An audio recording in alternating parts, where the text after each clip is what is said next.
Welcome to episode 29 of Secret City Geek Lab, your resource for everything geek. We'll talk movies, TV, comic books, video games, and anything geek. I'm your host, Alan Ng, and you'll hear from me and members of the improv comedy group Secret City Comic Society. Today we have a special appearance by Joey Shope with a video game review. Today's show is brought to you by Secret City Comic Society, the best in all ages improv comedy in downtown Fullerton.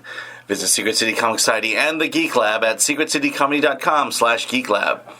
Coming up on this week's show, a video game review, Madden 25 with Joey Shope. And a continuation from last week, the D23 Leave 'em Laughing session, featuring the 60th anniversary of Walt Disney Imagineers. Coming up first is our video game review with Joey Shope. He's reviewing Madden 25, celebrating 25 years of innovation. With Madden 25, you'll unlock the power, precision, and creativity of the NFL ball carrier. Whether you're slashing running back, dual threat QB, or ball hawking safety, unleash 30 new moves and string together devastating combos with all the new precision modifiers in Madden NFL 25. From Electronic Arts, available on PS3 and Xbox 360. And here's that review with Joey Shope. All right, here's Joey Shope. He's going to talk about Madden 25. So what do you think about the game? The game Madden 25, I think that it took a lot of the stuff it had last game and then added some new features and then made it a little bit better. Now we can save that and use it for the next time they have a Madden game. All right. So it's basically it's the premier NFL football game. Yes, because it is the NFL football game. But yeah, I mean, it's just a really solid thing. You know, it does its job really well, and that's what, if you can take away anything from it, is you're going to play a really solid NFL game. The controls feel nice, everything feels smooth, but one major quality that they enhanced was graphics. Like, I looked at NFL 2013 just to compare, because I thought, there's no way these graphics are, like, this much better.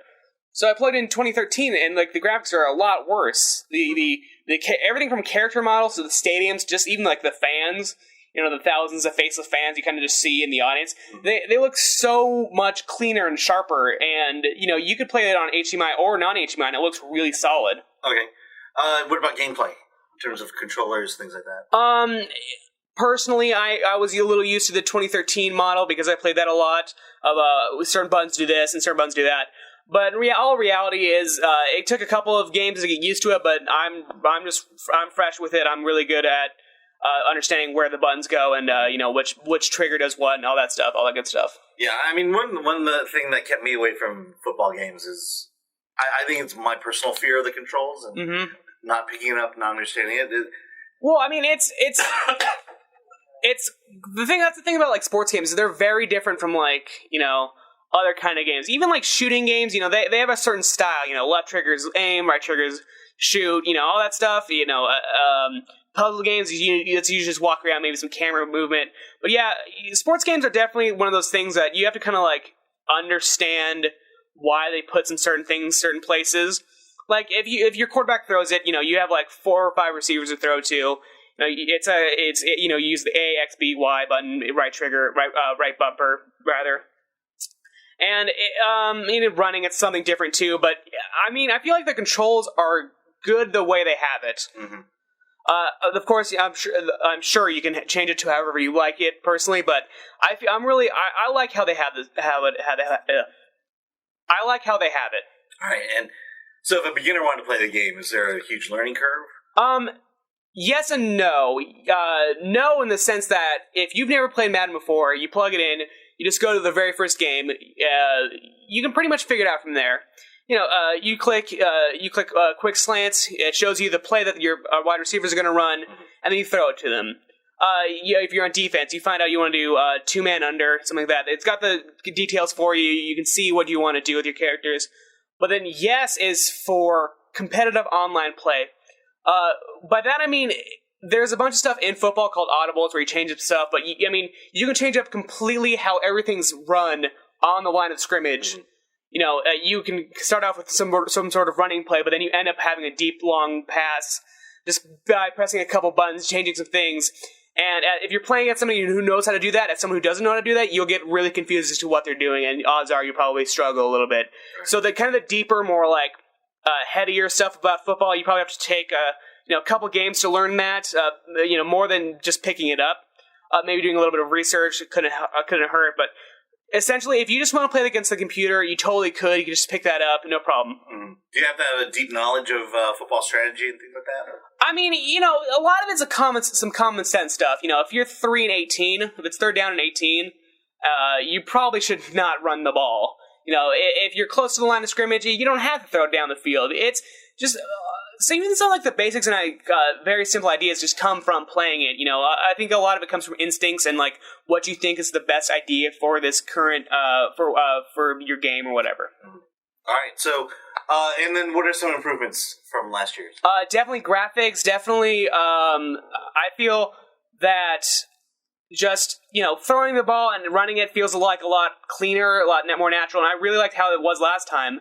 It's weird. People complain about that there's no real innovation to this, which I disagree because there is some stuff, but they feel like that it's just a carbon copy of the previous game in front of it. People were saying that 25 is exactly like 2013, but you can't change football.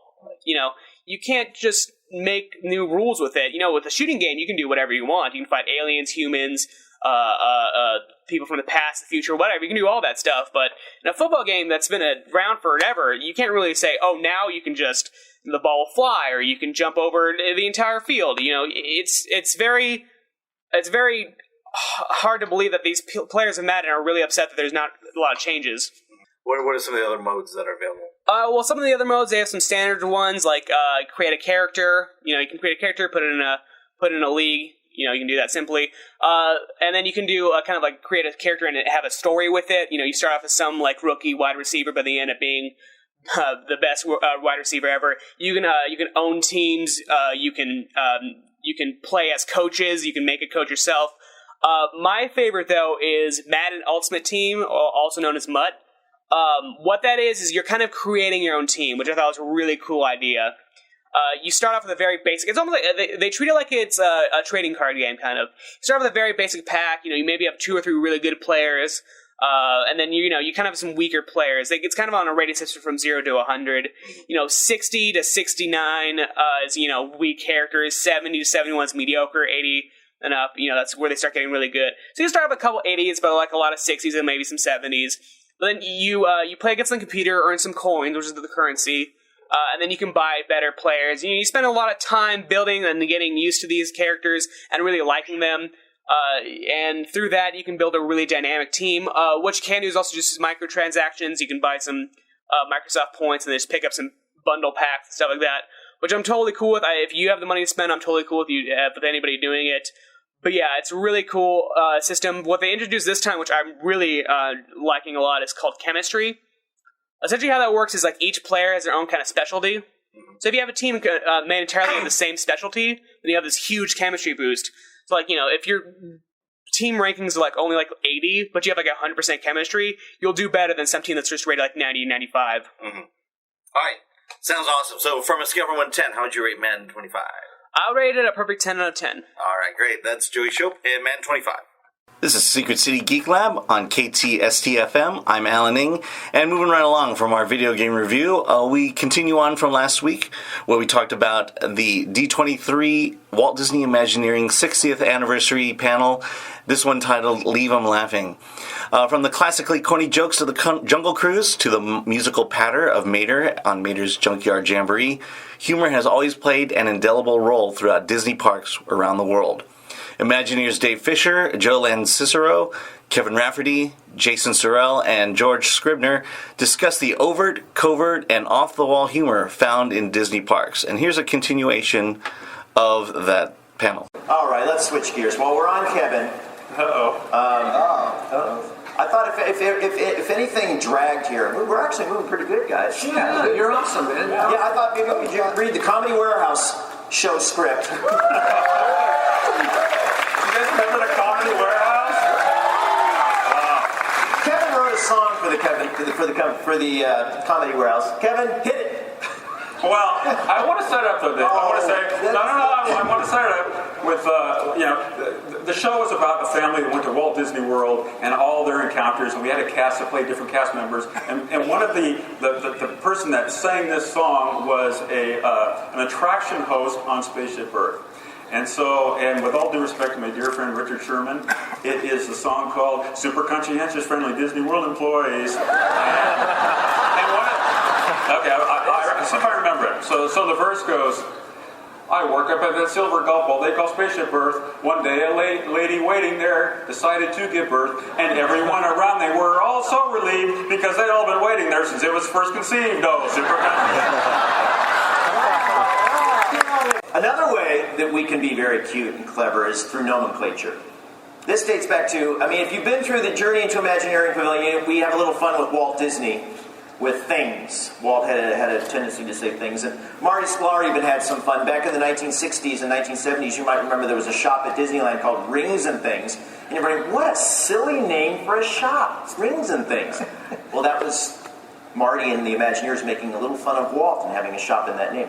But fast forward to Typhoon Lagoon and Blizzard Beach, right, where...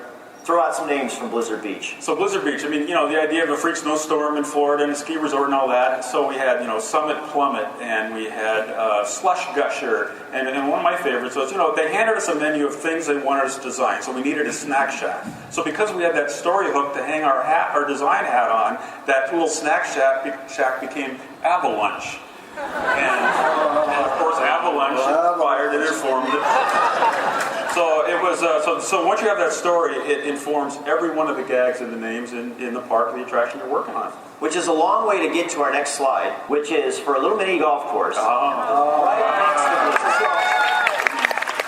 this. It was worked on by Joe Lancicero, Kevin Rafferty, and Robert Coltrane. And it was so under the radar, no one knew what we were doing. The three of us just locked ourselves in the room and had fun. And that's the result of three crazy guys having fun. And Kevin, tell the story. First, just getting the idea pitched and getting Marty to buy it. Well, which story? About when we were on the back end of the trailer and Marty walked by and we said, hey, we have an idea, that one? Yeah. Guys, we spent at least 10 minutes rehearsing this. No, wait a minute. This has everything to do with nomenclature. Okay. So we grabbed him. Marty came by. We said, it was a great idea for them. We told him the idea for the thing. We said, we're going to call it Christmas Cove. And Marty said, and he just kept going. So then we pitched him the exact same idea. And we said, we're going to call it Winter Summerland. He says, that's great. Great idea. Sometime the name, sometimes it's the name.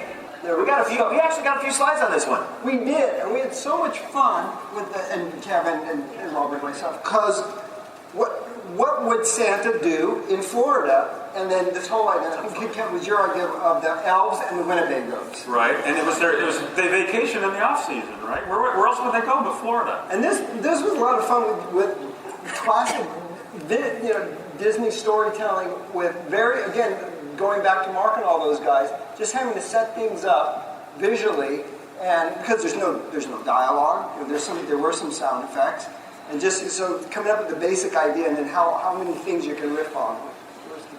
What happened when it only took you one stroke to get in the hole? I don't know. What happened? The ho in one. Oh yeah, Holy smokes! I think this was a Kevin gag, which is it would be funny to put a snowman in Florida. Well, Joe, the fun challenge of that was, the way you designed all the holes, you and Robert, is they all had to be playable. That's right. Right? But everyone had to be a quick read Small gag, but they detail. all had to be playable. Yeah, like the little ribbon on the package was a little loop-de-loop thing that went around and all that, so... Most of the work I do is animation-based and concept work. That's mostly what I do. So we thought a really funny idea for an attraction would be a live host combined with animation, and the live host would interview animated characters. We thought it was a scream. So the first guest was going to be the Beast. But the Beast had moved on. The Beast was now doing summer stock in New Hampshire. But the host was like, oh, come on, Beast. Could we throw some wolves at you? Could you eat some wolves? Come on, can we just tear them up? I'm doing Shakespeare now. I'm doing Proust. I really, those were olden days. We're pitching this to Marty Sklar. We thought it was the funniest thing. We were laughing. This is so funny. Often the case. It's funnier Which is, to us than we thought it was great. And the Beast is like, you know what? I really don't want to do this anymore. I'm going to be doing Follies next week. That was the past. At the end of the pitch, Marty Sklar goes, "That's the worst idea I've ever seen in my life. Start over. Okay, we'll start over." So you never know. You think you're hilarious, and you never know. I actually have a fun Donald Duck quick read bad pitch story. Okay. This happens a lot. You're deviating from the script, by the way. I am deviating from the script in classic Jungle Cruise fashion. How many of you have been to Saratoga Springs Resort in Florida? Have you seen the Donald Duck with the water jug off by the... That's not the way that gag was originally supposed to go. One of our brilliant artists in Florida, Dave Minichello, and I conceived a gag for the water play area where we wanted to have Donald Duck just looking really angry, rising up and down on a column of spring water with the jug off to the side as though he went to go get the water, and it went off and got him. And, it's in my mind, and George, you can tell me, both of you can tell me if this is true, classic cartoon gag, right? He's on his back, and, the thing... Especially the water's hitting his butt. Exactly. Which is the perfect setup for how this pitch did not go well. So we're sitting there pitching to Wing Chao, who's this brilliant architect, originally from China, who's been in our country for a long time and yet hasn't quite lost the accent. So we're sitting there, we're pitching our hearts out going, and Wing, he goes to get his fresh Saratoga Springs spring water, and it goes off and it hits him right in his behind, and he's rising up and down, and he's furious, and the thing is off to the side, and you're just pitching our hearts out, and he's just sitting there staring at the storyboard, and dead silence after we're done. And he goes, no.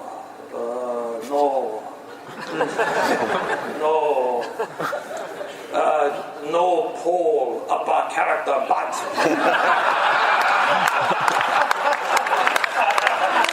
it's dead silent because it's filled with executives and they're just happy to let us hang. So he goes, and he didn't say but, by the way. No pole of character, but. And I look at Dave and go, well, that's why he's upset. Hear it. Calling Tune Unit 1. This is Tune Unit 1, over. Be on the lookout for Roger Rabbit, over. Roger! That's right, Roger. Roger! This is Roger. Did somebody call me? Over. Nobody called you, over. I know nobody called me over, but somebody called me Roger. Roger! See? I told you so. You have reached the Toontown emergency phone line. If an anvil has been dropped on your foot, please dial 1 now. If your eyes have bugged out, dial 2. If you've been hit by a ton of bricks, dial 3.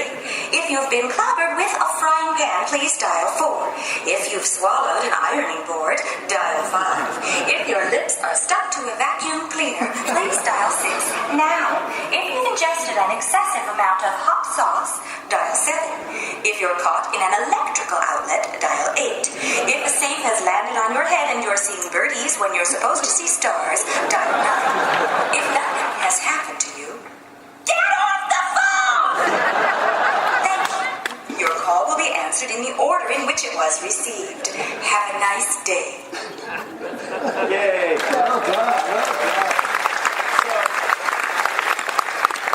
Joe is the creative director on Mickey's Toontown. I think that George, you worked on it. I worked on it. Kevin worked. Hey, something we all worked on. Yeah. Wasn't that great? So we had the police phone. We had all kinds of visual gags. There were some Roger Rabbit gags.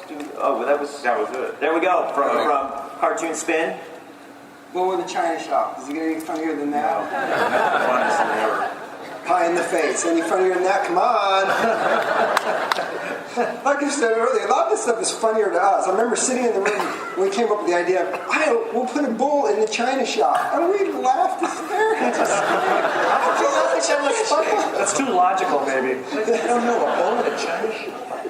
And then on the other side of Toontown was where the characters lived: Mickey Mouse, Minnie Mouse, and Kevin, you worked on a little radio show. Yeah, it was called the The Toontown Radio Show, it was put a happy smile on your radio dial at WACKY Radio Toontown. Yeah, we actually have we have a clip. Oh, we have a clip? All right. Oh, is this my favorite? Toontown Sports Report was brought to you by the Toontown Insurance Company. They cover any permanent injuries caused by hotfoots, explosions, falling off cliffs, TNT disguised as cigars, being run over by steamrollers, and smashing into brick walls disguised as tunnels. And I almost forgot, they also cover falling ankles, safes, and pianos. WACKY, Wacky Radio, Toontown. Having a last-minute dinner party, but your time is stretched to the limit? Well, unless your culinary skills are on a par with Flora, Fauna, or Merriweather, you'd best ring up the 3 nephews from Duckburg Catering Company. 3 nephews from Duckburg will help you with your Duckburg if you don't have the time to fix a meal. They'll do all the cooking without you even looking. So call the board of booking, what a deal! Your guests, they will love you. They'll put you high above you. Their taste buds will shout out, ooh la la, ooh la la. So put on your favorite ducks. Leave the cooking to the Ducks. 3 nephews from Duckburg. Yes, friends, it's so simple. And if you're in a hurry, don't worry. The 3 nephews from Duckburg Catering Company is fast and efficient. All you have to do is ring them up and say 3 nephews deliver an entire banquet instead of it. Try Dewey and Dewey and Louie's Ratatouille. Their Swedish meatballs really hit the spot, y'all. If it's catering you want, make your home a restaurant. 3 nephews from Duckburg. You're tuned to Wacky Radio, WACKY, Mickey's Toontown. People actually write this stuff. Listen to it. We get this stuff. Can you imagine getting paid to do this stuff? No, what? We get paid. Okay, so the voice menuing was mine. Yours was the radio show. You did the whole thing. Now we go to Mickey's Movie Barn. That's right. Here it is. Yeah, Mickey's Movie Barn. Do you have a clip? I have a clip. Let's play it. Wow. This was a gag that all had to read in silhouettes. Knock you out.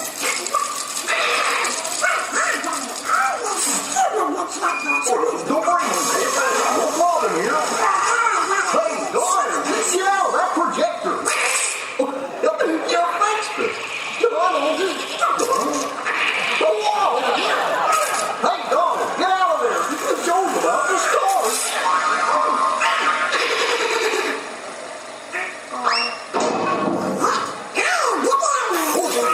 Quit pooping around. We got a show to do.